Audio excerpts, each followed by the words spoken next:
সম্মানিত দর্শক, আমন্ত্রণ channel I round table powered by Shwapno. আজকের আলোচনার বিষয় রাজনীতি ও সাংবাদিকতা। রাজনীতি ও সাংবাদিকতা এ বিষয়ে আলোচনার জন্য আমাদের সাথে স্টুডিওতে উপস্থিত আছেন তিনজন সম্মানিত অতিথি। একজন শামসুল আলম লিটন, রাষ্ট্রপতির সাবেক প্রেস সচিব এবং Atish Dipankar science and technology ইউনিভার্সিটির ট্রাস্টি বোর্ডের চেয়ারম্যান। আপনাকে স্বাগত জানাচ্ছি। আমাদের সাথে আরও আছেন আলমগীর হোসেন, সভাপতি defence journalist association of Bangladesh DJAB এবং বিশেষ প্রতিনিধি খবরের কাগজ। আমার ডানে আছেন হাসিবুর রেজা কল্লোল, সম্পাদক দৈনিক নয়া শতাব্দী ও চলচ্চিত্র নির্মাতা। আপনাকে স্বাগত জানাচ্ছি, তিনজনকে স্বাগত জানাচ্ছি। শুরুতে বলছিলাম রাজনীতি এবং সাংবাদিকতা। রাজনীতি একটা দেশকে চালিয়ে রাখে, রাজনীতিবিদরা একটা দেশকে চালান। সংবাদ মাধ্যম, গণমাধ্যম বা সাংবাদিকতার কাজ হলো প্রয়োজনগুলো মানুষের সামনে তুলে ধরা, মানুষের প্রয়োজন সরকারের কাছে তুলে ধরা, সরকারের জন্য করণীয় বা সরকারের ভুল ত্রুটি মানুষের কাছে তুলে ধরা।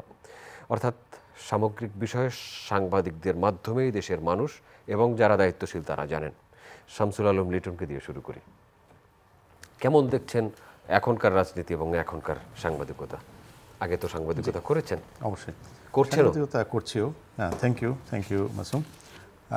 মাসুম নিজেও দীর্ঘদিন সাংবাদিকতা করছেন। এটা আসলে সাংবাদিকদের সঙ্গে, সাংবাদিকতার সঙ্গে, গণমাধ্যমের সঙ্গে রাজনীতির সম্পর্ক, দুঃসম্পর্ক অথবা সম্পর্কহীনতা ইত্যাদি এই আলোচনার জন্য খুবই গুরুত্বপূর্ণ। এবং ফোর্থ স্টেট যে কথাটি, সাংবাদিকতার গোটা যে পরিকাঠামোটা সেটি তো ফোর্থ স্টেট নামে পরিচিত, কিন্তু আমরা ফোর্থ স্টেট অনুভব করার জন্য যেই ফাউন্ডেশনগুলো দরকার সেই ফাউন্ডেশনগুলো আমরা কতটুকু তৈরি করতে পেরেছি সেটা হচ্ছে বেসিক প্রশ্ন। অবশ্যই আমাদের সাংবাদিকতা অত্যন্ত জোরালোভাবে মানুষের মতামতকে প্রতিফলিত করেছে, সমাজকে প্রতিফলন করার চেষ্টা করেছে। রাজনৈতিক পরিস্থিতির সময়ে আলোকে বিভিন্ন সময় সেটা চড়াই উতরাই হয়েছে। সাংবাদিকতা এবং গণমাধ্যম, আমি যদি সাংবাদিকতাটাকে গণমাধ্যম আরেকটু মোটা আরেকটু বড় ইয়েতে দেখি, ক্যানভাসে দেখি, তাহলে সেখানে কিন্তু সংবাদপত্র, গণমাধ্যমের যে সাংবাদিকতাটা, তো সাংবাদিক নিজে তো গণমাধ্যমের মালিকানার অংশ খুবই কম। বেশিরভাগ ক্ষেত্রে মালিকানাটি থাকছে মালিক পক্ষ। সেই মালিক পক্ষের মধ্যে রিসেন্ট গত 2-3 দশকে শুধু বাংলাদেশ নয়, বিশ্বব্যাপী সেটা কর্পোরেট ওয়ার্ল্ডের হাতে চলে গেছে। এবং সেটা কর্পোরেট ওয়ার্ল্ডের হাতে যাওয়ার পরে সাংবাদিকতা যে ট্রান্সফরমেশনটি হয়েছে, এর মধ্যে আবার ডিজিটালাইজেশন। সো সাংবাদিকতা কঠিনভাবে এথিক্যাল পজিশনের সঙ্গে এর যে এডিটোরিয়াল এবং যে লোকেদের যে ইয়েতে ফোর্থ স্টেটের, যেমন 3টে স্টেটেরই কিন্তু কতগুলো কারিকুলাম আছে। পার্লামেন্ট, আইন, মানে যেটা আইনসভা, এবং যেটা অ্যাডমিনিস্ট্রেশন, নির্বাহী বিভাগ, তার একটা পরিকাঠামো আছে, তার একটা রুলস রেগুলেশন আছে, এবং 3টি আর হচ্ছে লেজিসলেটিভ, যেটা বিচার বিভাগ। তো এখন বিচার বিভাগ এই নানা সংকট কাটিয়ে এখন তারা একদম ইন্ডিপেন্ডেন্ট হলো, ফাইন। কিন্তু সাংবাদিকতার কি হলো? সাংবাদিকতা ফোর্থ স্টেট হিসেবে দাঁড়ালো নাকি কর্পোরেটের পেটে ঢুকে গেল? এবং কর্পোরেটের পেটে ঢুকে যাওয়ার পরে রুপার্ট মার্ডক যেমন নিউজ অফ দ্য ওয়ার্ল্ড থেকে শুরু করে, টেলিগ্রাফ থেকে শুরু করে, আমাজনের যে মালিক, নামটা কঠিন, আপনারা জানেন, উনি এখন শুধু অ্যামাজনের মালিকই না, ওয়ার্ল্ডের সবচেয়ে প্রভাবশালী নিউজ পেপার নিউ ইয়র্ক টাইমসেরও মালিক। এবং যেই প্রতিষ্ঠান এখন আর ট্রান্সফরমেশনের কারণে অবশ্য সেটি কিন্তু ফাইন্যান্সিয়ালি, এবং যে একাডেমি ছিল ওয়ার্ল্ডের নাম্বার 1 মিডিয়ার ক্ষেত্রে, জার্নালিজমের ক্ষেত্রে, সেই জায়গায় কিন্তু তারা পুরোপুরি ধরে রাখতে পারছে না। তাদেরকে রাজনৈতিক সংগ্রাম করতে হচ্ছে এবং মালিকানার তো দেখতে হচ্ছে। আপনারা দেখছেন টেসলার মালিক কিন্তু টুইট কিনে নিয়েছে, এক্স হ্যান্ডেল, এবং তার ফলে এই ট্রান্সফরমেশনে কত পরাক্রমশালী রোলে চলে যাচ্ছে ক্যামব্রিজ অ্যানালিটিকা। এটা হচ্ছে প্রযুক্তিগত দ্বন্দ্ব। কিন্তু বাংলাদেশে যেটা হয়েছে, বাংলাদেশে এই প্রযুক্তির দ্বন্দ্বে সাংবাদিকতা একটা মাছ যেমন মাটিতে পানিতে খাবি খাওয়ার অবস্থা, সেই খাবি খাওয়ার অবস্থায় চলে গেছে, যার ফলে সাংবাদিকদের অস্তিত্ব এখন বিপন্নপ্রায়। এটাকেই এখন সংস্কারের প্রক্রিয়ার মধ্যে বলা হচ্ছে গণমাধ্যম কমিশন যদি ইন্ডিপেন্ডেন্টলি কাজ করে, মালিকানার যে রুলস অফ বিজনেস, সাংবাদিকতার রুলস অফ বিজনেস, সাংবাদিকতার নিরাপত্তা, সাংবাদিকতার যদি নিরাপত্তা না থাকে, সাংবাদিকতার সঙ্গে একটা কারখানার যে একটা গার্ডের কোনো পার্থক্য নাই। গার্ড যেমন মালিককে নিরাপদ রাখে, যন্ত্রপাতি মাল মশলা নিরাপদ রাখে, ঠিক মালিককে সেফ গার্ডের মতো ভূমিকা রাখে সাংবাদিক। সেই জায়গা থেকে গণমাধ্যম কমিশন অবশ্যই আগামী দিনে ভূমিকা রাখবে বলে ওয়ার্ল্ড সিনারিও থেকে তথ্য এবং আধুনিকায়নের মাধ্যমে। কিন্তু আমি ব্যক্তিগত আমার একটা ধারণা, তার আগে তথ্য মন্ত্রণালয়কে বিলুপ্ত করলেই তাহলে গণমাধ্যম কমিশন সার্থক হবে। কারণ যেই সব দেশে তথ্য মন্ত্রণালয় আছে সেই সব দেশে গণতন্ত্র পূর্ণভাবে বিকশিত হয় নাই, এবং একমাত্র ডেমোক্রেসির জন্য যারা স্ট্রাগল করছে সেই সব জায়গায় কিন্তু তথ্য মন্ত্রণালয় পরাক্রমশালী একটা প্রতিষ্ঠান। এবং আমাদের দেশে তথ্য মন্ত্রণালয় গত 53 বছর, আমি নিজে বঙ্গভবনের রাষ্ট্রপতির press secretary, deputy press secretary এবং প্রেস সেক্রেটারি ছিলাম, আমি দেখেছি তথ্য মন্ত্রণালয় কিভাবে সরকারের ইনিশিয়েটিভগুলো এবং অবস্থানগুলোকে কিভাবে ব্যাখ্যা এবং অপব্যাখ্যা করে। এর ফলে সবচেয়ে বেশি ক্ষতিগ্রস্ত হয় ওই সরকারের এবং জনগণের। তো যার ফলে জনগণের ব্যাখ্যাটি আমরা ক্ষতিটা তাৎক্ষণিকভাবে বুঝতে পারি না। এখন আমরা বলছি, একটু যোগ করতে চাই আপনার সঙ্গে যে বাংলাদেশের তথ্য মন্ত্রণালয়ের আন্ডারে কিন্তু চলচ্চিত্র বিভাগটাও আছে, এটা পৃথিবীতে কোথাও নেই। ইয়েস আসবো আপনার কাছে। তথ্য এবং তথ্য মন্ত্রণালয়টা আসলে কি করেছে গত 53 বছরে, তারা নিজেরাও যদি বলে, তারা তো কেউ না, তারা সরকারের একটি পার্ট। কিন্তু এই যে বিজ্ঞাপন বন্টন আর হচ্ছে যে এই টেলিভিশন চালিয়ে তথ্য মন্ত্রণালয় কি উপকার করেছে? তথ্য মন্ত্রণালয় অথবা সরকার অথবা জনগণের। তো যার ফলে এখন সম্ভবত 16 অথবা 17টি প্রতিষ্ঠান আছে তথ্য মন্ত্রণালয়ের আন্ডারে। তথ্য মন্ত্রণালয় বলে সভ্য দুনিয়াতে কোনো প্রতিষ্ঠান থাকতে পারে না। এর উপরে যথেষ্ট অ্যানালাইসিস করা দরকার আছে, তারপরে গণমাধ্যম কমিশন আমাদের কিন্তু ইনস্টিটিউশনাল ক্যারেক্টার নিয়ে নিতে পারবে। আলমগীর হোসেন অনেকগুলো কথা বললেন। শামসুল আলম লিটন সাংবাদিকদের অনিশ্চয়তার কথা বলেছেন, গণমাধ্যম কমিশনের এই বিষয়গুলো দেখা উচিত, তথ্য মন্ত্রণালয় নিয়েও কথা বলেছেন, যদিও আমরা তথ্য মন্ত্রণালয়ের অধীনেই কাজ করছি। লিটন ভাইয়ের সাথে অনেকগুলো বিষয়েই আমি একমত, তবে দু একটি বিষয় আমি, যেহেতু আলোচনার ব্যাপার আছে, আমি কথা বলতে পারি। আমি শুরুতেই যেটি বলছি যে গণমাধ্যম সংস্কার কমিশন, আমরা 5 আগস্টের পরে যে আশা দেখেছিলাম, কারণ গণমাধ্যমের সিনারিওটা আমরা যারা ঢাকায় বা বিভিন্ন জায়গায় কাজ করি, আমরা ভেতরের খবরগুলো সবাই জানি। হয়তো বাইরের সাধারণ জনগণ কম জানলেও আমরা কোথায় থেকে কিভাবে হচ্ছে, ওই যে যেমন বিজ্ঞাপন বলেন, ক্রোড়পত্র বলেন, তখন যে সংবাদপত্রকে যে ধরনের কাঠখড়ি পোড়াতে হয়, কে কোন আদর্শের, কে কোন দলের, অনেকগুলো মেনটেন করা, সেখানে স্বাধীন সাংবাদিকতা বলেন, পেশাদার সাংবাদিকদের ক্ষেত্রেও কিন্তু বরং বেশি চ্যালেঞ্জ হয়ে যায় যখন এই জাতীয় ব্যাপারগুলো চলে আসে। তো আমরা মনে করেছিলাম যে একটা সংস্কার কমিশন হয়েছে গণমাধ্যমের, এবং গণমাধ্যম দীর্ঘদিনের যে বঞ্চনা বা অভ্যন্তরীণ যে ধরনের জটিলতাগুলো আছে সেগুলো কিছুটা দূর হবে, এবং এই বিষয়গুলো যখন দূর হবে আমি বিশ্বাস করি তখন সাংবাদিকতা বা স্বাধীন যে সাংবাদিকতা সেটি কিন্তু আরও দারুণমোচিত হবে। কারণটা হলো, এইখানে এই যে গণমাধ্যম নিয়ন্ত্রণকারী প্রতিষ্ঠানগুলো যেগুলো আছে, তারা ভাই আমার কথার আগেই নিয়ে এসছেন যে এই জায়গাগুলো যেভাবে তারা গলা টেপে ধরে, এর বাইরে আছে আমরা যারা ফিনান্সার বলছি অথবা মালিক পক্ষ বলছি, বেশিরভাগ প্রতিষ্ঠান তো আসলে সাংবাদিকদের হাতে নাই, এটা তো সত্য কথা। এবং মালিকদের যে স্বার্থগুলো তারা বিবেচনা করে, তারা দেখবেন যে তাদের ব্যবসার কারণে তাদের অন্য কোনো সাইড বিজনেস রক্ষার জন্য তখন এই গণমাধ্যমের সাংবাদিকদেরকে কিন্তু ব্যবহার করা হয়ে থাকে, এটা কিন্তু সত্য। তো আমরা করছি, তো কেউ না কেউ এভাবে করে যাচ্ছে, কিন্তু সেই জায়গাটি যদি আমরা বদল চাই বা একটা সত্যিকারের সাংবাদিকতা চাই, জনগণের সাংবাদিকতা চাই, দেশের জন্য কাজ করতে চাই, তাহলে সেই জায়গাটা আমাদের আগে সংস্কার খুব জরুরি। গণমাধ্যম কমিশন কি দিল? আমরা দৃশ্যমান তো কিছু আমরা এখনো দেখিনি, আলোচনার পর্যায়ে আমরা অনেক কিছু শুনেছি, এবং এখানে বলতে গেলে আরেকটি বিষয় আছে, যেমন প্রেস কাউন্সিল আছে আমাদের। প্রেস কাউন্সিল আসলে কি করে সেটা নিয়েও কিন্তু অনেক প্রশ্ন আছে, এবং সাংবাদিকতার মানদণ্ড কি, কারা সাংবাদিক হতে পারবে, কারা সাংবাদিকতা করছে, সেটা নিয়েও যথেষ্ট প্রশ্ন রয়ে গেছে, এবং এটা দীর্ঘদিন। এবং বিশেষ করে যখন আমরা সামাজিক যোগাযোগ মাধ্যমের এই যে যুগে চলে এসেছি, এখানে আরও বেশি সমস্যা হয়ে গেছে যে কোনো একজন হাতে বোম নিল, কোনো একজন হয়তো একটা ডোমেন কিনলো, তিনি কিন্তু সাংবাদিক হিসাবে সমাজে প্রতিষ্ঠা হয়ে যাচ্ছে বা নাম ছড়িয়ে দিচ্ছে। কিন্তু আপনারা মূলধারার যারা আমরা সাংবাদিকতা করছি তাদের সঙ্গে তাদের যারা আমরা বলবো যে কোনো রকম নামকাওয়াস্তে সাংবাদিকতা শুরু করছেন, তাদের সাথে কিন্তু বিস্তর ফারাক আছে, কাজে ফারাক আছে, নৈতিকতার জায়গায়, শেখার জায়গায়, অনেক জায়গায়, কিন্তু সেটা তো কন্ট্রোল করার কেউ নেই।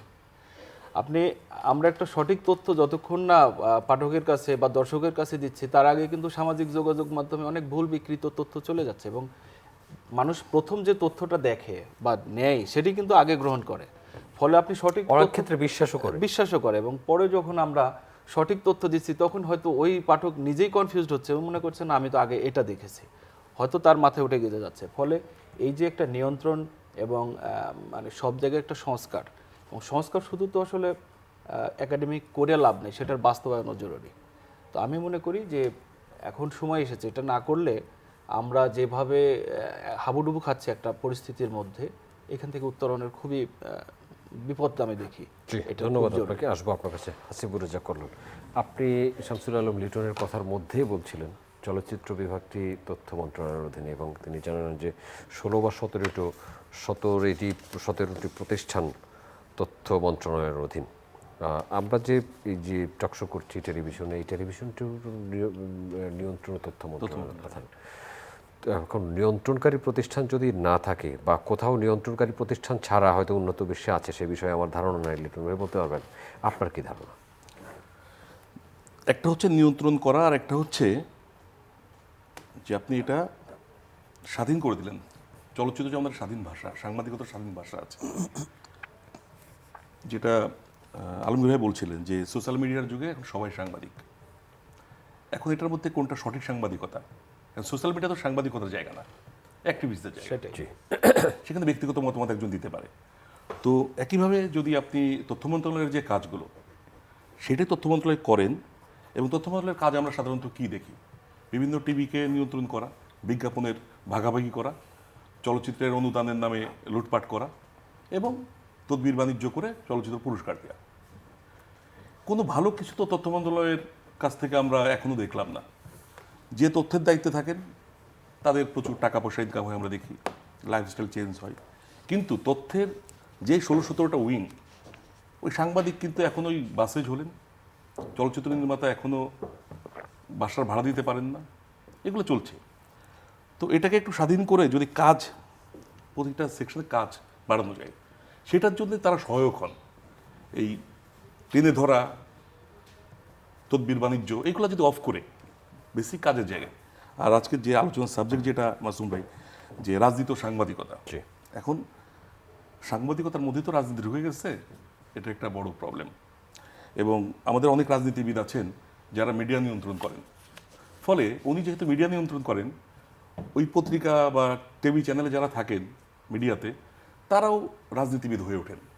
ওই লিডার তার মালিকের তল্পি ধরা, এবং সে মালিক যে পক্ষের, সে একই পক্ষের। প্রত্যেকটা প্রতিষ্ঠানে একটা পলিসি থাকতে পারে, সেই পলিসি মেনেই সাংবাদিকতা করা সম্ভব। কিন্তু এখন সাংবাদিকতা যেখানে, যে সাংবাদিকতা আর রাজনীতির সহাবস্থান, এবং এটা একটা বিকৃত অবস্থানের মধ্যে পৌঁছে গেছে।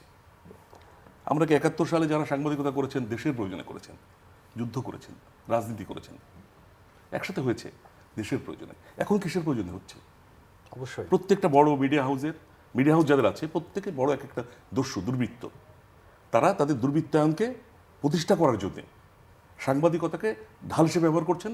আর ওই সাংবাদিকটা, সে রাতে অফিস করে যাওয়ার পরে জানছে না আগামীকাল তার চাকরি আছে কিনা, সে কিন্তু ঠিকই চাকরি বাঁচানোর এই যে চেষ্টা প্রাণান্তকর, সাংবাদিকতা থেকে সরে গিয়ে সে তখন মালিকের আস্থাভাজন একটা খুঁটি হিসেবে পরিণত হচ্ছে। কিন্তু এতে যে সাংবাদিকতা কত বড় ক্ষতিগ্রস্ত হচ্ছে, এটা কিন্তু একবার কেউ ভাবছে না। আজকে আমাদের অনেক ভালো সাংবাদিকদের আমরা হারিয়েছি তারা রাজনীতির সঙ্গে যুক্ত হওয়ার কারণে। সাংবাদিককে কেন রাজনীতি করতে হবে? সাংবাদিকতা করবেন। অ্যাক্টিভিস্ট সাংবাদিক না, সাংবাদিক অ্যাক্টিভিস্ট না। একদম, এটি হচ্ছে। চিকিৎসক, সাংবাদিক, আমাদের যারা আইনজীবী, এদের তো কখনো কোনো রাজনীতির মধ্যে আসার দরকার নেই। এরা তো দেশ, যে কোনো দল মত নির্বিশেষে সবাইকে সেবা করার জন্য আছে। তো এটা আমার মনে হয় যে ভাবার সময় এসেছে। জি, আপনাকে ধন্যবাদ Shamsul Alam Liton.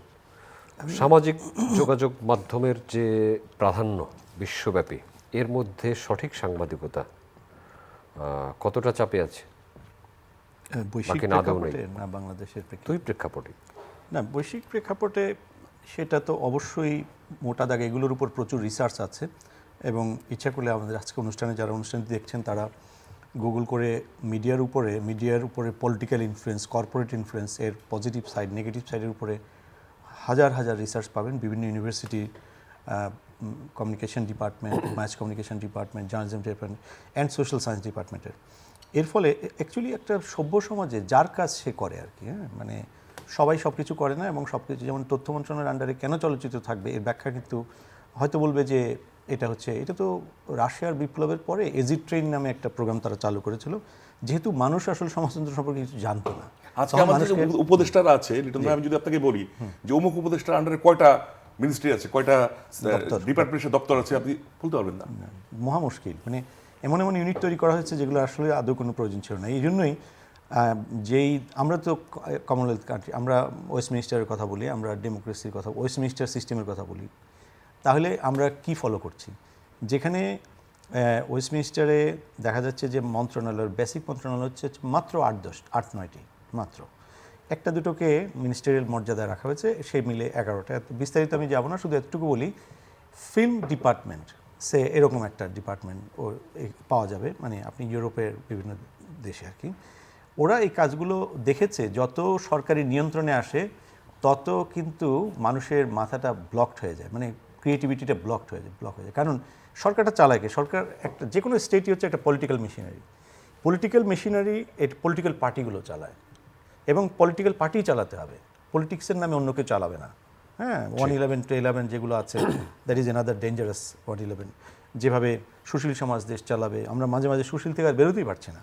No, political party চালাবে, ইটস পলিটিক্যাল মেশিনারি। এটা প্লেটোর আইডিয়াল স্টেট আমরা পড়ে তারপরে পলিটিক্যাল সায়েন্স এগুলো সারা দুনিয়াতে এখন পর্যন্ত এর বাইরে কিছু যায় নাই তো। সুতরাং নতুন কিছু এইসব দেশে আমদানি করে কেন আমি এটার গ্রুপ করেছি? রাষ্ট্র কাঠামোর উপর কিন্তু সংবাদপত্রের স্বাধীনতা ডিপেন্ড। আমদানি কারা করে? না, আমদানি কারা করে সেটা সুশীল সমাজ, এবং যাদের সম্পর্কে আহমদ সাহায় বলে গেছেন অনেক আগে, যে আমাদের বুদ্ধিজীবী সমাজ, অর্থাৎ কলকাতা কেন্দ্রিক বুদ্ধিজীবী সমাজের পরবর্তী যে ঢাকা কেন্দ্রিক বুদ্ধিজীবী সমাজের জন্ম হয়েছে, তাদের সম্পর্কে সাহাবা একটা কঠিন কথা বলে গেছে, এবং যেটা আজও প্রযোজ্য, আরও কত বছর প্রযোজ্য হবে জানি না। এবং এর একটা অংশ, বড় অংশ সাংবাদিকতা থেকে, গণমাধ্যম থেকে এসছে। সেটি হচ্ছে যে এই বুদ্ধিজীবীদের কথা শুনলে বাংলাদেশ স্বাধীন হতো না, এবং তাদের কথা শুনলে বাংলাদেশ স্বাধীনতা থাকবে না। আমি স্বাধীনতা শব্দটির উপর জোর দিই, সাহাবায়ের কথা জোর ধরে। সাংবাদিকরা কখন স্বাধীন থাকবে? যখন রাজনীতিকরা, অর্থাৎ যারা রাষ্ট্র শাসন করবে, তারা যখন গণমাধ্যমের স্বাধীনতা দেখতে চাইবে, দিতে চাইবে, কনফার্ম করতে চাইবে, ফুল স্টপ। এই কারণে যে এটা স্বাধীনতা মানে কোনো বাজারে ডিম পাওয়া যায় না যে এটা হলে এটা হবে, এবং এটা বাজার থেকে অথবা আকাশ থেকে নিয়ে আসতে হবে, তারপরে এটা স্বাধীনতা হবে। নো, রাষ্ট্র যারা চালান সেই রাজনীতিকরা কোত্থেকে আসবে? Democratic process. So democracy first. এখন অবশ্য ডেমোক্রেসি একটু পুরনো হয়ে গেছে। সাংবাদিক কিন্তু রাষ্ট্র পরিচালনার সঙ্গে যখন গেছেন তখন সাংবাদিক রূপটা কিন্তু থাকেনি। এখানে একটু ডিবেট আছে। ধরেন আপনি নির্মল সেন, জৌর হোসেন চৌধুরী, এরকম আমি আব্দুল সালাম, মানে অনেক সাংবাদিক কিন্তু বিভিন্ন সময় রাজনীতি করেছে, অনেক আইনজীবী রাজনীতি করেছে, অনেক ইঞ্জিনিয়ার রাজনীতি করেছে, অনেক আমলা রাজনীতি করেছে। একজন ভালো আইনজীবী যদি লাস্ট 15 বছরে আমরা যাদের দেখেছি, না সেটা তো যখন গেছেন না, সেটা তো আমরা অনেক ফ্ল্যাকচুয়েট করে আমরা এটা আরেকটা মডেলে চলে গেছে, সেটা ছিল ফ্যাসিবাদ। ওইখানে কিন্তু কোনো আর থিওরি চলে না, ওটা হচ্ছে যে আউট অফ লাইন। ওটা এখনো আছে, এখন যারা সাংবাদিকতা থেকে এখন আছে, গেছেন রাষ্ট্রযন্ত্রের মধ্যে পরিচালনায়, ইনারা হচ্ছে কি, ধরেন একজন ভালো একজন আইনজীবী ধরেন বিচারক হলো, বিচারক হওয়ার পর তার বিচারের প্রক্রিয়াই বলে দেবে হু ইজ হু, উনি কি ভালো বিচার করছেন না তার কোনো একটা স্বার্থ রক্ষা করছেন, এবং বিচার হচ্ছে কিনা সেটা বললেই হবে না, জনগণ দেখতে হবে এবং বুঝতে হবে যে সুবিচার হচ্ছে। অর্থাৎ একজন সাংবাদিক যদি রাজনীতিতে যান, তিনি গণমাধ্যমের যে ইমেজটা এবং গণমাধ্যমের যে ওনার যে শিক্ষাটা সেখানে ব্যবহার করলেন কিনা, নাকি ওনার শিক্ষাটাকে, গণমাধ্যমের যে ওনার যে ক্যারিয়ার, সেটাকে দিয়ে উনি পলিটিক্যাল সাইজ আপে কাজে লাগালেন। এখানেই হচ্ছে গণমাধ্যমের স্বাধীনতার যে লিমিটটা, এই লিমিটটা কিন্তু জনগণ নির্ধারণ করবে। কিভাবে? জনগণ গ্রহণ করবে অথবা বর্জন করবে। সাংবাদিকতার নামে অনেককেই কিন্তু জনগণ বর্জন করেছে। আপনি ধরুন আমাদের প্রজন্মের একজন আইডিয়াল, আমাদের জিনা ভাই, আমি নামুল ইসলাম খান, আমি আমাদের প্রজন্মের সবচেয়ে মেধাবী কয়েকজনের মধ্যে একজনের কথা বলতে পারি। তাকে তো কিভাবে বর্জন করেছে দেখুন। উনি যখন প্রেস সচিব ছিলেন, আপনি দেখুন উনি যখন প্রেস বিভিন্ন বক্তব্য রাখতেন, তার নিচের কমেন্টগুলো আমি প্রায় ওনাকে বলেছি, আপনি দয়া করে আপনার বক্তব্য না শুনে নিচের কমেন্টগুলো একটু দেখবেন। কী কারণে? কারণ আমরা যারা সাংবাদিক এবং আমরা যারা সরকারি দায়িত্বে কিন্তু সাংবাদিক বিভিন্ন পেশাজীবী থেকে যেতে হবে। রাষ্ট্র তো পলিটিক্যাল মেশিন, কোত্থেকে চলবে? ভালো বিচারক বানাতে হলে আইনজীবী থেকে নিতে হবে, জাজ থেকে নিতে হবে। ভালো একজন ইঞ্জিনিয়ার চিফ করতে হলে তাকে ইঞ্জিনিয়ার থেকে নিতে হবে। ভালো একটা প্রশাসক, ভালো একজন এমপি, পার্লামেন্টে নানা রকমের মেধা থাকতে হবে। সো এই পলিটিক্যাল মেশিনারিজের উপরে এই পেশাগুলোর ডিটারমাইন করা আছে, এরিয়া ডিটারমাইন করা আছে। সো আপনি কি সাংবাদিকতার দক্ষতাটাকে মানে কল্যাণমূলক পজিটিভলি যেই কাজে গিয়েছেন সেই কাজে ব্যবহার করবেন, নাকি ওই দক্ষতাটাকে আপনি স্বার্থ বিরোধী কাজে ব্যবহার করবেন, যেটা জিন্না ভাইকে বলতে শুনেছি, নাইমুল ইসলাম খান ভাইকে, যে যখন তিনবার নির্বাচন হল না, তারপরে উনি বলছেন এবারের নির্বাচনটা কিন্তু ওয়ার্ল্ড মডেল হবে। এবং আমি দায়িত্ব নিয়ে বলছি যে এই সরকারের ক্ষমতায় থাকার জন্য যে লেজিটিমেসি দরকার, যে জনপ্রিয়তা দরকার, তার চেয়ে অনেক বেশি আছে। আপনি দেখুন, উনি কিন্তু ফার্স্ট ক্লাস ফার্স্ট হওয়ার একজন ছাত্র, ওই মেধা দিয়ে দুর্জন বিদ্যান হইল পরিত্যাজ্য। সুতরাং আমাদের ভাবার দরকার নাই, জনগণই এটা ডিটারমাইন করে। আসবো আপনার কাছে আলমগীর হোসেন, অনেকগুলো কথা আসলো, যার যার কাজ তাকে তাকে করতে হবে। এটি খুবই সত্য কথা, এটার সাথে আমিও একমত। মানে ডুয়েল রোল বা বহুরূপী রোল হলেই মানুষ সেটাকে ভালোভাবে নেয় না। এবং সংবাদপত্রে যেটা বলছেন ভাই, একবার ওর মাঝখানে ঢুকেছিলেন যে 15 বছরে আমরা দেখেছি সাংবাদিকরা কিভাবে রাজনীতিকরণের মধ্যে আটকে যাওয়া বা নিজেরা রাজনৈতিকভাবে, সেটি তখন দেখেছি। কিন্তু এখন যে হচ্ছে না সেটাও কিন্তু না, এখনও হচ্ছে, বরং কোথাও কোথাও হয়তো সেটাকেও ছাড়িয়ে গেছে। ফলে আমরা কোনোটাই চাই না, আমরা সাংবাদিকতাটাকে সাংবাদিকতার মতো করেই দেখতে চাই। পেশাদারিত্বের জায়গাটা পেশাদারিত্ব। আমি যদি রাজনীতি করতে চাই তাহলে আমার এই জায়গাটা স্যারেন্ডার করি, অথবা আমি সাংবাদিকতা ছেড়ে আমি ফুল রাজনীতিটা করি। আমি যদি গভর্নমেন্টে যাই তাহলে ফুল সাংবাদিকতাটা ছেড়ে গভর্নমেন্টের পারপাস সার্ভ করি। ভাই যেটি বলেছেন যে বিভিন্ন সেক্টর থেকে তাদের যারা ভালো কাজ করে তাদেরকে নিয়েই গভর্নমেন্ট বা বিভিন্ন, হ্যাঁ এটা হয়েছে আমাদের প্রিভিয়াস, যদি আরও অনেক আগের হিস্ট্রিগুলো দেখবেন, অনেক সাংবাদিকরা রাষ্ট্রের বিভিন্ন কাজে এসেছেন, সংসদ সদস্য হয়েছেন, স্বাধীনতা যুদ্ধে সাংবাদিকদের বিরাট ভূমিকা ছিল। কিন্তু আমাদের তো সময়ের সাথে সাথে আমাদের দেশ, সমাজ, মানুষের প্রকৃতি, মানুষের চিন্তাধারা অনেক কিছু পাল্টে গেছে। তো সেই জায়গা থেকে এখন সাংবাদিকতাটা আমার কাছে মনে হয়েছে যে একটা মিশ্র পেশার মতো হয়ে গেছে। মানে সাংবাদিকতা করে সাথে অন্য কিছু এটা পার্ট টাইম, এটা পার্ট টাইম, বা সাংবাদিকতাটাকে অস্ত্র হিসেবে অনেকে ইউজ করছে। এর মাঝেও কিছু মানুষ কিন্তু আছে যাদেরকে একেবারে এটা না বললে আবার করা হয়, যে যারা ফুল প্রফেশনালিজম বলেন, পেশাদারিত্ব বলেন, যারা সাংবাদিকতাই করছে, এটাও কিন্তু একটা সংখ্যা আছে। কিন্তু ওই যে আধিক্যটা, যখন আপনি সাংবাদিকতা করে কোনো সরকার, কোনো রাজনৈতিক পাওয়ারফুলদের যখন ছত্রছায়ায় থাকে, আপনার প্রভাবের কারণে ওই পেশাদার সাংবাদিক বা যারা একটু নৈতিকতার সাথে সাংবাদিকতা করতে চায় তারা কিন্তু বিপদগ্রস্ত হচ্ছে। হ্যাঁ, তো আমি যেটা মনে করি যে যার যেটি কাজ অবশ্যই তাকে সেটা নৈতিকতার সাথে, এবং সবার আগে তার একটা দায়বদ্ধতা আছে বিবেকের কাছে। আমি তো অন্য পেশায় যাইনি, সাংবাদিকতায় এসেছি কেন, আমার এখানে একটা দায়বদ্ধতা আছে। এই পেশা কিন্তু চাকরি না, সাংবাদিকতাকে এটা একটা দায়বদ্ধতার জায়গা। এখানে আমার উপরে রাষ্ট্র, সমাজ, আমার একটা লেখার উপরে কালকে বা পরশু বা যে কোনো একটা পরিস্থিতি, প্রেক্ষাপট চেঞ্জ হতে পারে, মানুষ বিভ্রান্ত হতে পারে, রাষ্ট্রের অনেক উন্নয়নও হতে পারে। ফলে আমাকে ওই জায়গাটা বেছে নিতে হবে যে আমি কি করব। আমি কি দলের সাথে বা স্রোতের সাথে ভেসে যাব, নাকি আমার নৈতিকতা এবং আমার যে কাজ সেই কাজটি নিয়ে আমি এগিয়ে যাব। এবং আমি মনে করি সাধারণ মানুষ সাংবাদিকদের সাংবাদিক হিসেবেই দেখতে চাই, কারো তোষামোদি করা, কারো এটা না। সবসময় সাংবাদিকরা, যেটা আমরা পড়াশোনাতেও জেনে আসছি, যে ক্ষমতাকে চ্যালেঞ্জ করাই কিন্তু সাংবাদিকতার কাজ। যে কোনো বিষয়কে প্রশ্ন করে সাংবাদিকদের কাজ। কিন্তু আমরা দেখছি ক্ষমতার সাথে পাশাপাশি হাঁটছে, এই ধারা থেকেই বেরিয়ে আসার দরকার। কিন্তু কোনো প্রশ্ন কত বিপজ্জনক হতে পারে। আমাদের বন্ধু প্রবাস আমিনের একটা প্রশ্নে কিন্তু জুলাই সবাই দেখেছে। সো এখানেও সাংবাদিকতার একটা পাওয়ার অবশ্য ইম্পর্টেন্ট, মানে পাওয়ারটা বোঝা যায় আর কি, যে একটা প্রশ্ন এক উদ্দেশ্যে করা হয়েছে আমি আপনাকে এবং জনগণ সেটাকে আমরা অনেক সময়, এটা ভাই আমার চেয়ে উনি অনেক কভার করেন, মাসুম ভাই উনি জানেন, সাংবাদিকরা মনে হয় যে উনি একটা প্রশ্ন চাচ্ছেন, অ্যান্সার চাচ্ছেন, উনি প্রশ্নটা এমনভাবে করছেন বা এমনভাবে ওই স্পিকারকে বলতে বাধ্য করছেন যে আপনি ওটাই বলবেন। সাংবাদিকদের কাজ কিন্তু এটা না। সাংবাদিকরা শো দেখেছি, হ্যাঁ এইভাবে এখনো দেখছি। সেটাই। হাসিবুর রেজা কল্লোল, আপনি অনেকগুলো বিষয়ের সাথে যুক্ত হতে চেয়েছিলেন, এখনো দেখছেন, এখনো কি দেখছেন? এখনো দেখছি যেখান থেকে আমরা যেটা নিয়ে আক্ষেপ, যে সাংবাদিকরা স্বাধীনভাবে সাংবাদিকতা করতে পারছেন না, এই যে একটা চাপ ছিল, চাপ থেকে তো এখনো বের হতে পারিনি আমরা। সেই চাপটা এখনো আছে, বরং যেটা আলমগীর বলছিলেন যে আরো প্রকট রূপে হয়তো কোথাও বেড়েছে। আরো কেন মনে হয় যে প্রকট রূপে আরো বেড়েছে? মানে দুই একটা উদাহরণ কি আপনি দিতে পারবেন? একটা সময় যেমন আমরা সাংবাদিকতা, আপনি যদি আপনার টেলিভিশনগুলা, সবগুলো টেলিভিশনের লোগো বন্ধ করে দিই, আপনি আলাদা করতে পারবেন না কোনটা কোন টেলিভিশন। সবগুলো পত্রিকার মাস্টেড অফ করে, দু একটা পত্রিকাকে ছাড়া আপনি অধিকাংশ পত্রিকা আলাদা করতে পারবেন না কোনটা কোন পত্রিকা।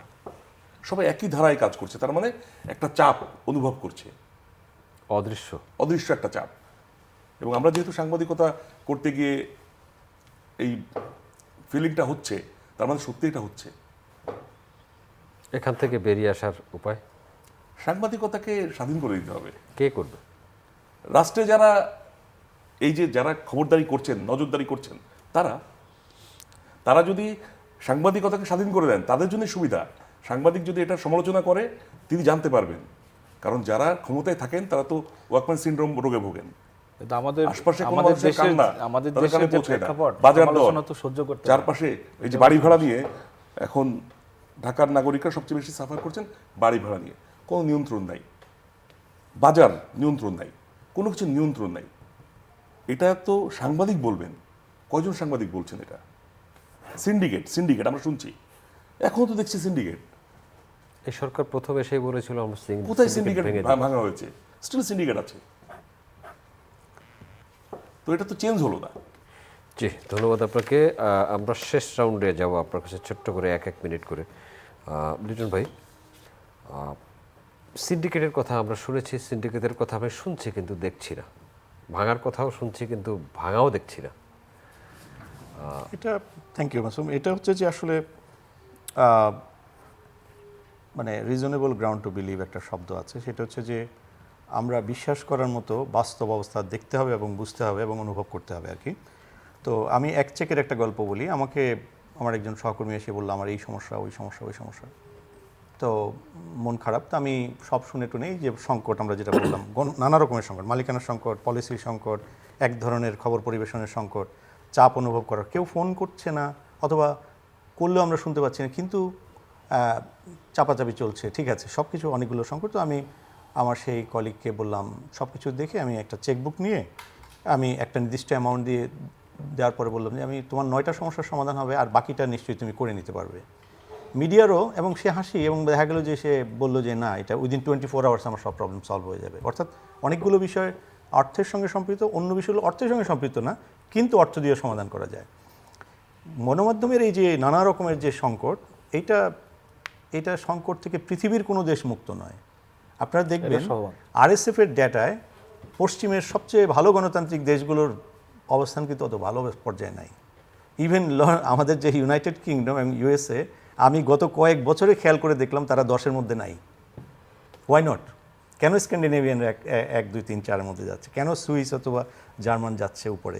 এগুলো অ্যানালাইসিস করার দরকার আছে। এখন আমাদের এই এক চেকের গল্পে যদি আমি বলি, মিডিয়া নিয়ন্ত্রণ, এই যে চিন্তাটা ডাইরেক্টলি, ইনডাইরেক্টলি, ব্যবসায়িকভাবে, বাণিজ্যিকভাবে, পলিটিক্যালি, মিডিয়া, জুডিশিয়ারিকে মিডিয়া কন্ট্রোল করে। জুডিশিয়াল মানে এটাকে বলে মিডিয়া ট্রায়াল।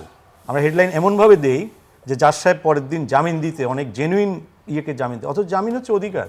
মাত্র 2-4টা অপরাধ ছাড়া কেউ কারাগারে যাবে না। 1 বছর পর্যন্ত কারো সাজা হলে সে কারাগারে যাবে না। এটা সোসাইটি, এটা রিপাবলিক। এটা কোনো একদিনের একটা অপরাধ কেউ করেছে, সে তো তার জীবনে এটা ভুল হতে পারে অথবা হয়েছে, এবং তার জন্য সে 6 মাসের সাজা, সে জেলে যাবে। কেন? জেলখানায় 99% লোক হচ্ছে গরিব লোক, আর বড় লোক যারা তারা পলিটিশিয়ান। ওয়াই? ফাঁসি কেন গরিব লোকের হয়, কেন বড় লোকের? বড় লোক তো অনেক খুন করেছে, আমি গত 30 বছরে দেখেছি। আপনার মুখস্থ অন্তত 20-30টা মার্ডারের কথা বলতে পারবেন। কেন বড় লোকের ফাঁসি হয় না? মিডিয়া কি সেটা করেছে? আজকে যে নিয়ন্ত্রণের কথা, কোন পত্রিকার সমান এডিটোরিয়াল লিখছে না তো। সো সমাধান ওই এক চেকের সমাধান হচ্ছে ডেমোক্রেসি। আমাদের সবাইকে মিলে ডেমোক্রেসি আনতে হবে। ডেমোক্রেসির কারণটা কি? ডেমোক্রেসি যারা দেশ চালাবে তারা একটা জিনিস জানবে, যে মিডিয়া যদি স্বাধীন হয়, মিডিয়া যদি নিরাপদে কাজ করতে পারে, আমার নিরাপদ প্রস্থান হবে। জি, মিডিয়া নিরাপদ, আমি নিরাপদ। মিডিয়া নিরাপদ না, আমাকে প্লেনে করে ভাগতে হবে। ধন্যবাদ আপনাকে। আলমগীর হোসেন, মিডিয়া সেখান থেকে নিরাপদ শুরু হলে করতে হবে। আমি নিরাপদ, অর্থাৎ রাজনৈতিক বা সরকার সবাই নিরাপদ। দেশ নিরাপদ। সেই নিরাপত্তার জন্য কি করছেন বা কি করছে সরকার? আমি দৃশ্যমান আসলে মানে খুব বেশি আশা করার মতো কিছু দেখিনি। আর যেটি বলছেন এটা অনেক বড় একটা কাজের অংশ, কারণ এটা রাজনৈতিক সদিচ্ছার প্রচণ্ড একটা প্রয়োজনীয়তা এখানে আছে, বা যারা সরকারে বা ক্ষমতার জায়গায় থাকেন তাদের সেই জায়গাটা আগে ক্লিয়ার করতে হবে যে আমরা সত্যি মিডিয়াকে স্বাধীন হিসেবে দেখতে চাই কিনা। মিডিয়া স্বাধীন তখনই চিন্তাটা আসবে যখন উনি সমালোচনাটা নেওয়ার মানসিকতা গ্রো করবে, যে আমি মিডিয়া আমাকে যে অসঙ্গতিগুলো দেখিয়ে দেবে আমি সেই অনুসারে কাজ করব। মিডিয়াকে যখন সে বন্ধু মনে করবে, যে ক্ষমতা বা যে এই মহল, তখন সে মিডিয়াকে ছেড়ে দিবে। আর যদি কেউ মনে করে যে না আমার ক্ষমতা এনিহাও রাখতে হবে, তাহলে মিডিয়াকে চেপে ধরে রাখবে, যেটা আমরা দেখে এসেছি এরকমই চলবে। আর এখানে আমাদের যে সংকট আছে আমি একটু বলতে চাই, সাংবাদিক বা গণমাধ্যমের যে সংকট, সেখানে শুধুমাত্র আমি মালিক পক্ষ বা সরকারকেও দায় দেব না। এটা আমাদের সাংবাদিক যারা সহকর্মী আছি, আমরা মাঠে কাজ করি, আমাদেরও এখানে বেশ কিছু দায় রয়ে গেছে। সেটা হচ্ছে যে আমরা হয়তো অনেক সময় আছে যে আর্থিক কারণে হতে পারে, চাকরির সেফটির জন্য হতে পারে, আবার একটা শ্রেণী আছে যারা হাই অ্যাম্বাসি আসে যে আমাকে আরও অনেক বড় কিছু করতে হবে, বা গভর্নমেন্টে যেতে হবে, বা বাইরে দেশে বাইরে আমাকে অনেক কিছু করতে হবে। এই যে বিভিন্ন জায়গায় তারা ভাগ ভাগ হয়ে বিভিন্ন জায়গায় চলে যাচ্ছে, এবং সংগঠনগুলো দেখবেন যে প্রত্যেকটা সেক্টরে কিন্তু ইউনিয়ন থাকে তাদের অধিকার আদায়ের জন্য। আমাদের সাংবাদিকদেরও আছে, আমরা জানি, কিন্তু আপনি নিজেই জানেন যে আমাদের এই সাংবাদিক যে ইউনিয়নগুলো আছে কত ভাগে বিভক্ত, Politically divided. ভাগের মধ্যেও ভাগ আছে। তো এই যে আমরা কালকে যদি বলি যে এই যে নবম ওয়েস্ট বোর্ড বলি, দশম ওয়েস্ট বোর্ড সংবাদপত্রের জন্য, আবার টেলিভিশন, অনলাইন সব মিলে একটা গণমাধ্যম নীতিমালার কথা বলি, এইটা নিয়ে বা আমি আমার অধিকার নিয়ে কয়জন আমরা একসাথে দাঁড়ালাম? আমরা কতজন আমরা আমাদের ধন্যবাদ। স্বাধীন আমরা সাংবাদিকতার জন্য কথা শেষ করব বলিনি? হাসিবুর রেজা কল্লোল একটু যদি আলম ভাই যেটা বলছিলেন যে সাংবাদিকদের যে বিভিন্ন প্রতিষ্ঠান, দেখেন এক একটা প্রতিষ্ঠানে যারা এক একটা ইলেকশন হয়, কী পরিমাণ পয়সা খরচ হয়, এবং তারা সবাই ক্ষমতায় আসতে চান। কেন আসতে চান? এদের একটা পিকনিক, এদের একটা অফিস কীভাবে সাজানো হয়, এটা তো কখনো কেউ জানতে চায় না। এটাও কিন্তু জবাবদিহিতার আওতায় আসা উচিত।